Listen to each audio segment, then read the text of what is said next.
kumaandoosta danab waxay xaqiijinayaan kamiro dhalinta mabaadi'da diinta islaamka ay u taagan tahay ee ah nabadda, naxariista iyo wanaag falidda. islaamku ma ahan diin rabshad ama argagixiso, waa diin nabadgelyo oo marnaba aan shaqo ku lahayn falalka kooxaha xagjirka ee ka been sheego waxa ay diintu u taagan tahay, sida uu leeyahay Sheekh Abuukar Macalin Maxamuud oo khudbadda Jimcaha kaga hadlay islaamka iyo nabadda iyo doorka danab ee ka hortegidda fikradaha marin habaabinta ee kooxaha xagjirka. Falilah alxamdu, dawladda waa soo jeesatay, magaalooyinka khudbadaha waa ka midaynay, dugsiyadooda waa ka warhaynaa, fikirkaas xagjirka inuu ku soo dhuntaan ka ilaalinaa si ardayda Soomaaliyeed, ilmaha Soomaaliyeed jiilka soo koraay uga badbaadaan fikirkan qalafsan. annaga markii waxaan sameynay macallimiintii ayaan u yeernay, waa la fadhiisanay, waxaan dhahnay wixii shalay ka horeeyay oo inta annaga imaan wixii aad sameey jirteen qasab ay ahaayeen, cid in ku haysata ma laha, laakiin wixii maanta ka dambeeyo fikirka noocaas cid dhiga soo aragno waxaan u aragnaa inay argagixisada ka mid tahay. Sheekh Abuukar ayaa sheegay in fasiraadda qaldan ee diinta laga bixiyo ay sababtay rabshadaha argagixisanimada ku dhisan, taasoo galaafatay nolosha dad badan oo Soomaaliyeed.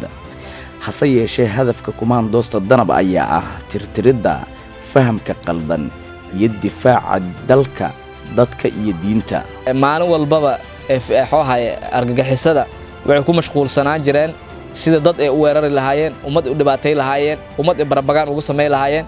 hadda laakiin falilah alxamdu gacan ku gambad ay ku jiraan. hadda gobolka aan joogno Shabeellada Hoose meelaha ay ka joogaan waa far ku tiris, Shabeellada Dhexena taliyihii ciidankii iyo howlgalaha ka socdo, ayagana waxaa waaye baacsigooda socdo. Soomaaliya waxaan rajaynaynaa mar dhow haddii alla eedmo inay wax la yiraahdo khawaarij ama shabaab ha la baxaano ama daacish la baxaan Soomaaliya laga afjar ayaan rajaynaynaa insha Allah taala. meelaha ciidanka danab ay ka howlgalaan waxa ay ka sameeyaan kulamo dadweyne oo bulshada loogu sheegayo in ay iska diidaan in waxa ay diinta islaamku nafartay laga been sheego. jamaacada dhageysanaysay khudbadda Sheekh Abuukar waxaa ka mid ahaa askar danab ka tirsan oo rajaynaya in fariinta khudbaddu ay xambaarsan tahay ay bulshada u gudbiyaan. khudbaddaas waxay khudbad fiican oo meelo badan taabanaysay, runtii waxa loo baahan yahay bayna ahayd, maadaama ay tahay dadka in la ogeysiiyo wacyiga jira iyo marxaladda maanta la taagan yahay.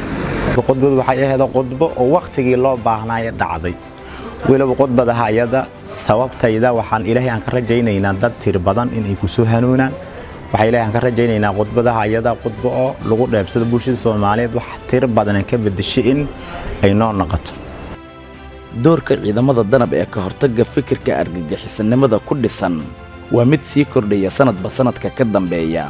dadaalkooda ayaa dhalinyaro badan ka hor istaagay in la marin habaabiyo, taasi beddelkeeda waxa ay maanta dhalinyaro Soomaaliyeed u xusul duubteen in ay ka shaqeeyaan dib u dhiska dalkooda.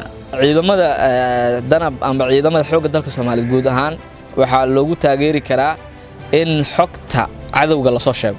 dhalinyarada Soomaaliyeed ee la marin habaabiyay waa dhalinyaro aan naga go'in, dadna la dhashay, dadaan dhalnay, dadna dhalay u badan yihiin, amiiradan guudadka hoostooda ka soo hadlay oo inay dagaalama aan rabin, inaysan diin weydin waa u jeedin mashaariic wataane.